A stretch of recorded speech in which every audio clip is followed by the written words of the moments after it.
Board పెట్టారు. So అది కూడా తప్పు అనేది వస్తుంది కాబట్టి మొత్తం మీద అసలు ఈ భూములకు సంబంధించి రేవంత్ రెడ్డి ప్లాన్ ఏంటి, ఏం చేయబోతున్నారు, ఏం చేయాలనుకున్నారు, లాస్ట్కి ఏం జరిగింది?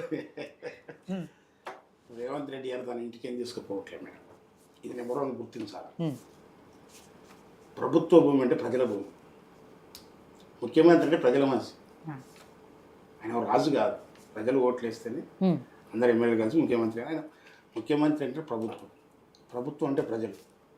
వాళ్ళ సంక్షేమం కోసమే వ్యవహారాలు జరుగుతుంటాయి. ఇది నెంబర్ వన్. ప్రతిపక్షాలైనా ఎవరైనా తెలుసుకోవాలి. Number one. నెంబర్ టూ విషయానికి వస్తే హైదరాబాద్ సెంట్రల్ యూనివర్సిటీ 2324 ఎకరాలు ఇది సెంట్రల్ యూనివర్సిటీ కిందకి కేటాయించబడింది. కానీ దౌర్భాగ్యం ఏంటంటే అప్పటి నుంచి 74 నుంచి ఇప్పటిదాకా హైదరాబాద్ సెంట్రల్ యూనివర్సిటీ 2324 ఎకరాల భూమి అని ఎప్పుడు కూడా రికార్డులు ఎక్కించలేదు.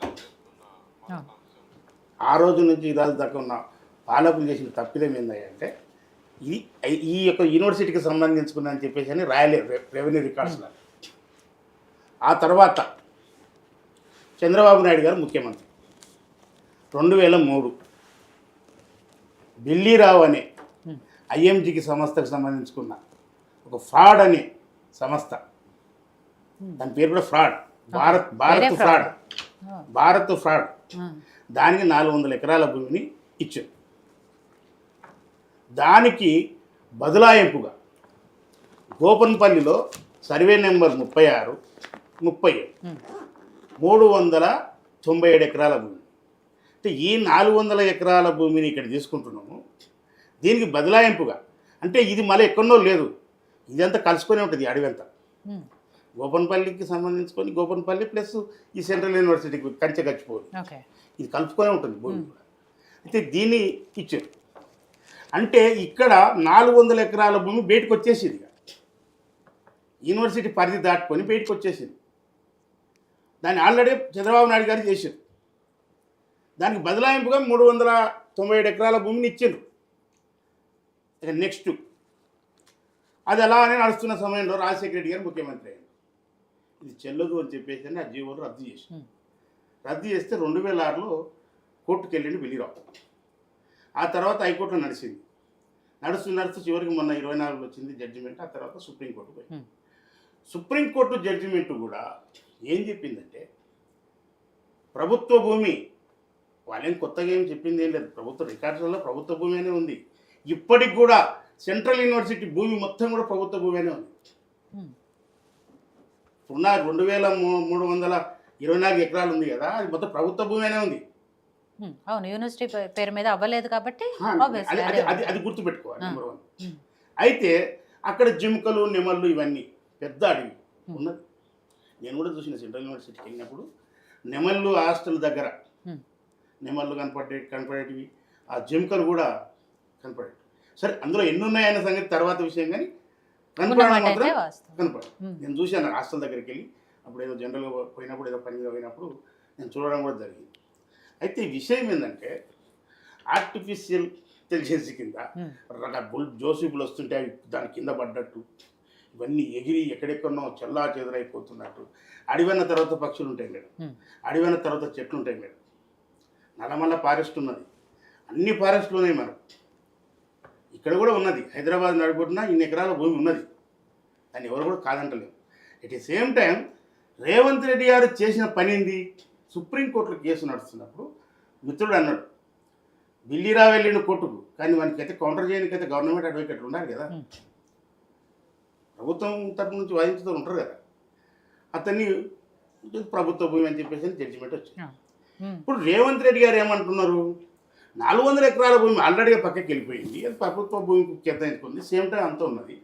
దాన్ని మనం ఈరోజు ఐటీ రంగాన్ని బాగా ఇంప్రూవ్ చేస్తున్నాం కనుక ఉద్యోగ కల్పన కోసం మనం చేద్దాము, మన తెలంగాణ అభివృద్ధి కోసం. ఇంకోటి, ఇది మొత్తం 7.5 లక్షల కోట్ల అప్పాయి కూర్చున్నది, ఉన్నదాంతోనే సరిపోతలేదు, ఇదంతా ఆగమాగా ఉంది. తెలంగాణ యువకులే కానీ వీళ్ళందరికీ ఉద్యోగావకాశాలు కల్పించాలి అని చెప్పేసి అనే ఒక మంచి ఆలోచనతో కార్యక్రమం పెట్టి ఆయన ఇంటికి ఒక 2 ఎకరాలు 3 ఎకరాలు రాసుకోవట్లేదు, ఇంకోటి ఏం చేయట్లేదు.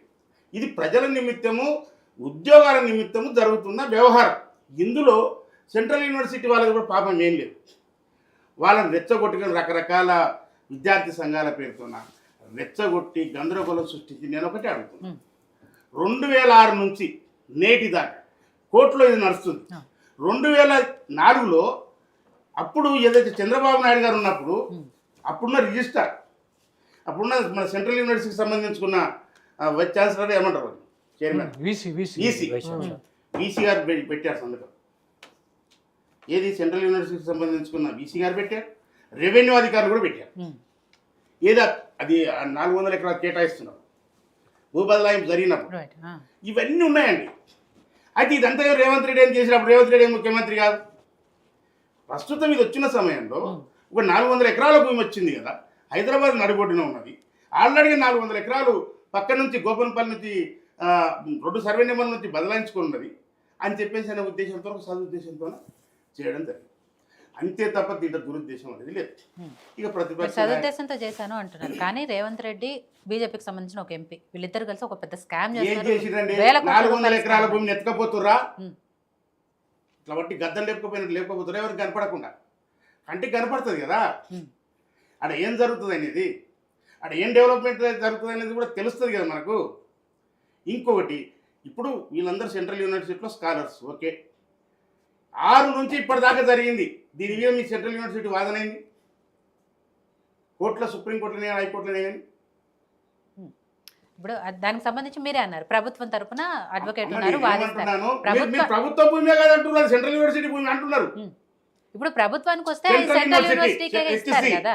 సెంట్రల్ యూనివర్సిటీ కేంద్రం ఎందుకు కలగా చేసుకోండి మేడం? కేంద్రానికి సంబంధించిన భూములు కదా, దానికి కేంద్రానికి సంబంధించుకున్న యూనివర్సిటీ అన్నప్పుడు వాళ్ళు చెప్తున్నారు గవర్నమెంట్ భూమి. ఏమంటున్నాం, సరే ఇప్పుడు జింకలు ఉన్నాయి, పక్షులు నెమాదులు ఉన్నాయి, తన ఇంకోటి వన్యప్రాణులు ఉన్నాయి, అక్కడ యూనివర్సిటీ వాతావరణం కూడా చెడిపోవద్దు, చాలా మంచిగా ఉండాలి వాతావరణం అంతా చెప్పేసి ఆలోచన చేస్తున్నాం. ఇప్పుడు 1600 ఎకరాల భూమి మిగిలింది. ఈ 400 పోగా, ఈ హైదరాబాద్ మన గచ్చిబౌలి స్టేడియం పోగా, ఆ మిగతా ఆఫీసులు పోగా, దాంట్లో బీఆర్ఎస్ నాయకులు సుతపుసలు లెక్క మాట్లాడుతూ 50 ఎకరాలలో మైహోమ్ వాళ్ళు బిల్డర్ అక్కడ కట్టారు, వాళ్ళకే కూడా ఇచ్చింది. సర్వే నెంబర్ 25 అది. ఇప్పుడు ఉన్న తతంగం అంతా సర్వే నెంబర్ 25 చుట్టే, దాంట్లోనే 50 ఎకరాలు ఉంది. తీయమని పెట్టి కూలగొట్టారు. ఏదో పూసల్లాగా మీరు కూలగట్టచ్చు కదా. మేము కూలగొడతాం, ఆగండి, వస్తాయి. అంత వచ్చినప్పుడు ఇంకా అంత అయినప్పుడు అంత అవుతుంది కదా, అంత అయినప్పుడు అంత అవుతుంది ఖచ్చితంగా. ఆయన ఏదో చెప్తుండే హైడ్రా తీసుకొచ్చి ఏం కూలగొడుతుంది?